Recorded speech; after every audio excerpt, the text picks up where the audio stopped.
बाळूमामांचा चमत्कार. भर दुपार, सगळे झोपलेले आणि एका क्षणात मृत्यू उभा. 25 किलोमीटर दूर असलेला माणूस. आग लागल्याचा क्षण आणि प्रकाशात ओढलेली जळती घोंगडी. अग्नीवर सत्ता गाजवली. भर दुपारची वेळ होती. राजधानी नगरात भागात नरवडे गावाजवळ श्री मगदुंब यांचे गुऱ्हाळ सुरू होते. ऊन इतकं प्रखर होतं की श्वास घ्यायलाही अवघड. गुळाचे रवे ठेवलेला मांडव आणि अचानक भडक्कन आग. रात्रभर काम केल्यामुळे कामावर गाढ झोप येत होती. एकही माणूस शुद्धीत नव्हता. तेवढ्यात गोवर्या रचत असलेल्या सौ जनाबाई मदगुंग यांची नजर आगीकडे गेली. क्षणात तिची अंगावर काटा आला. ती घाबरू ओरडू लागली, मामा मामा वाचवा. पण मामा तिथे नव्हते. इथे खरी थराक सुरू होती.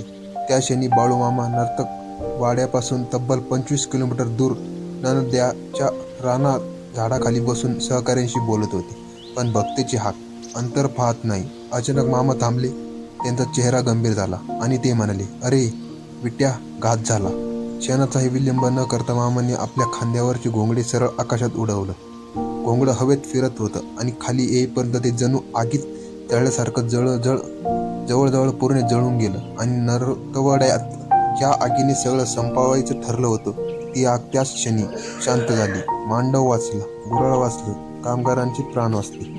नंतर जेव्हा मगदूम मंडळी मामाच्या दर्शनाला आली, तेव्हा त्यांना दिसलं मामाचं घोंगडं जळलेलं होतं. आणि सत्य सांगणार, 25 किलोमीटर अंतरावर डोळ्याने न दिसणारी आग, पण भक्तीची हाक ऐकून अग्नीवर सत्ता चालवणारे ते दुसरे तिसरे कोण नव्हते, ते बाळूमामा होते.